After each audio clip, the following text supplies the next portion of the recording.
ये वज़ीर आला सुहेल आफरीदी क्यों इस तरह का तर्ज अमल हर दफ़ा इख्तियार करते हैं? ये गवर्नमेंट कह रहे हैं कि हम मजबूर हो गए, कॉर्डन ऑफ ना करें तो क्या करें फिर पार्लियामेंट को? बिस्मिल्लाहिर्रहमानिर्रहीम। बहुत शुक्रिया मोना। देखिए, पहली बात ये है कि ठीक है, बड़े चैनल उस तरह के कवरेज नहीं दे रहे हैं हमारे पीटीआई के वर्कर्स को और सीएम को और मिनिस्टर्स को, लेकिन सोशल मीडिया पे ये चीज़ें बड़ी क्लियर हैं। आपने देखा कि वो जब केपी हाउस से निकलता है और जाने के लिए पार्लियामेंट हाउस जाने के लिए, तो उनको रोका जाता है केपी हाउस के गेट के ऊपर। ये कोई सुप्रीम कोर्ट के सामने नहीं रोका है उनको, बिल्कुल केपी हाउस के गेट पे रोका है। और ये पता नहीं कैसे झूठ बोलते हैं, मुझे हैरान वज़रा के ऊपर आके इतने ठीक ढटाई के साथ झूठ बोलते हैं। तो आजकल कोई कौन सी चीज़ छुपी रहती है भाई? पहली बात तो ये कि आप ये मौका क्यों दे रहे हैं? जब आपको पता चल गया कि इमरान खान बीमार है। जी? जी, गो अहेड। जब आपको पता चल गया कि इमरान खान बीमार है, उनकी सेहत का मामला है, तो आप फ़ौरन उनके डॉक्टर्स को अलाउ करें कि जाएँ, उनकी फैमिली को अलाउ करें। बजाय इसके कि आप कहें कि जी 16 का इंतजार करें, 17 का इंतजार करें और फिर पार्लियामेंट हाउस में देखें जो लोग अंदर रह गए हैं उनको खाने पीने की अशिया नहीं मिल रही, उन तक किसी की रसाई नहीं छोड़ी जा रही। इसी तरह जो लोग बाहर हैं उनको अंदर नहीं छोड़ा जा रहा। मतलब ये कौन सा तरीका है? ये कह रहे हैं कि 100-150 लोग आ गए थे। अगर 100-150 लोग, आपको अंदाजा नहीं है कि 99 तो हमारे कौमी असेंबली के मेंबरान हैं और हमारे जो है ना केपी के अंदर 100 से ज्यादा तो हमारे एमपीएस हैं। भाई 100-150 आए हैं तो ये तो मुंतखब लोग हैं। आप इतना खौफ खा रहे हैं मुंतखब लोगों से, तो फिर इस तरह हुकूमत कैसे चलेगी? और लेकिन आपको शौकत साहब, आपको तो आप खुद क्लियर भी नहीं है कि आप करना क्या चाहते हैं। उनका क्लेम ये है कि ये जो 100-150 लोग हैं वो अरकान पार्लियामेंट नहीं है। अभी आपने सुना वो गुफ्तगू में ये कह रहे थे कि वो ये एक्चुअली रैंडम तो जो देखिए आम मुन्ना, मैंने कारकुनान पहले है आपसे कहा ना, ना, वो है ये। मुन्ना पहले आपसे कहा। देखिए मुन्ना, आपको पता है कि सीएम के साथ जरूर 8-10 पुलिस वाले होते हैं, ये हर किसी के साथ होते हैं। अगर ये कहते हैं कि वो वर्कर हैं तो ये बड़ी गलतफहमी है, गलत बयानी हो रही है। देखिए, इनको चाहिए कि जो मीडिया है, मेन मीडिया है, उसको एक्सेस दे दे। अगर मीडिया को एक्सेस मिल जाता, आप खुद चली जाती, आप देख लेती, तो आज आप ये क्वेश्चन मुझसे ना करती, बल्कि आप खुद बताती कि क्या सूरत हाल है। हुकूमत जो है इस वक्त कुछ छुपा रही है। हुकूमत जो है खौफ के आलम में मुब्तला है और इन्होंने जो क्रिमिनल नेग्लिजेंस किया है इमरान खान की सेहत के हवाले से, उसमें शायद इनको ये कुछ छुपाना चाहते हैं। वरना मैं नहीं समझता कि इमरान खान से अगर ये फौरन इलाज के लिए, उनको कहने का मकसद ये है कि ये जो जितना देर करेंगे ये पाकिस्तान का नुकसान करते हैं। ये बार बार झूठ बोलते हैं कि हमने गमले तोड़े, हमने शीशे तोड़े। कहाँ तोड़े हमने?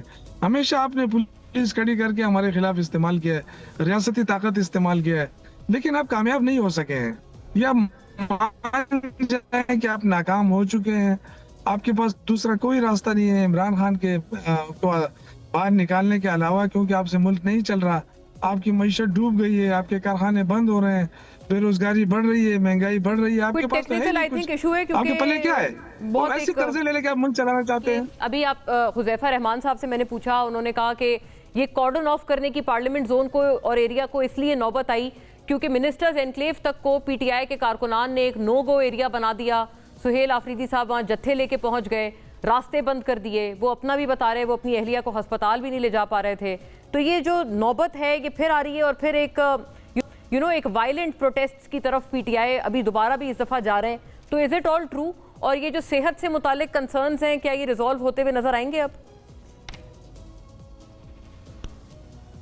देखिए, एक तो ये जब आपका जो फैसिस्ट रजीम हो ना, तो ऐसी बातें होती हैं कि जी वहाँ वो आ क्यों गए थे 150 लोग। ये बिल्कुल ऐसे ही, जब एक आपका एक मार्शल लॉ का दौर हो ना, तो फिर ऐसी बातें होती हैं।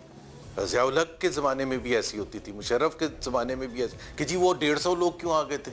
अगर वो 75 आते तो शायद हम अकोमोडेट कर लेते। और ये डिसाइड करेंगे, भाई ये तो खुद कब्जा करके बैठे हुए, इनको कौन सा पाकिस्तान के पब्लिक ने मैंडेट दिया हुआ है? ये जो कह रहे हैं मिनिस्टर्स एनक्लेव और ये सारे पार्लियामेंट हाउस, ये तो खुद कब्जा करके बैठे हुए, they are sitting on a stolen mandate. ये हल्फिया कह सकते हैं कि ये जीत के आए हुए हैं, ये कुरान पर उठा के कह सकते हैं इनमें से 17 या 20 या 25 सीटें लेके आके 2/3 लेके बैठ के आप डिसाइड कर रहे हैं कि यहाँ कितने लोग आएंगे। Sorry, it is not up to you, this is provided in the constitution of Pakistan.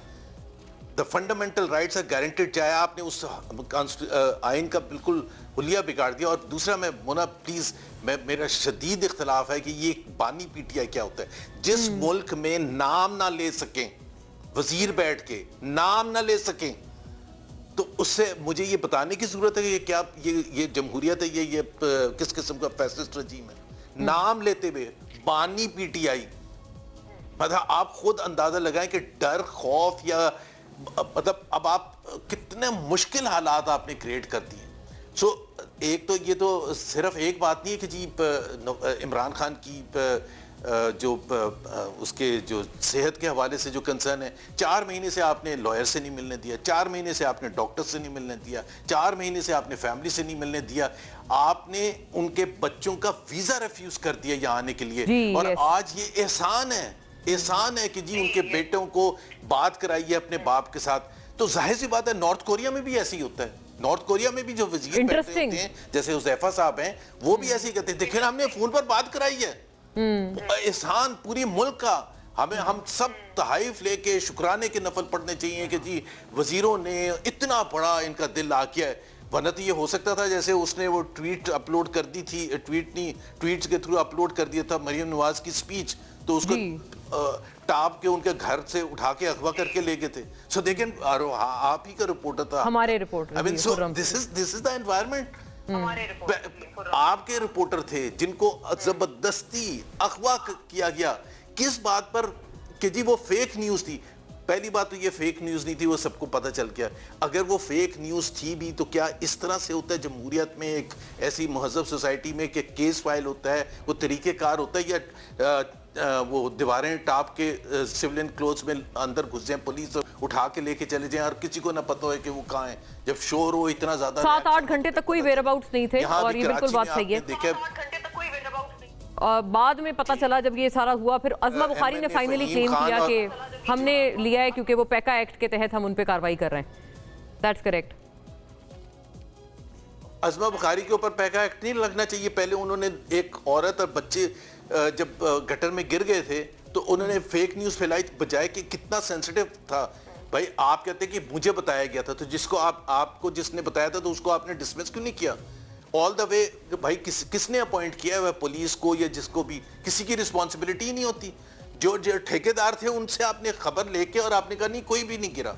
वो फेक न्यूज नहीं थी। कल जो आपने हम के रिपोर्टर के साथ यहाँ फ़हीम एक जो फॉर्मर एमएनए हाँ हमारे वैसे तो हाँ, उनकी जगह एक्स एमएनए जी फ़हीम खान कराची के और एमपी, उनको आपने उठा के उसके तशद्दुद, आप उनकी करेज देखें कि वो आके, मतलब कोई वजीर किसी में दमखम नहीं है कि यार ये ऐसा नहीं होना चाहिए, ये तक कहने के लिए ये तैयार नहीं होते।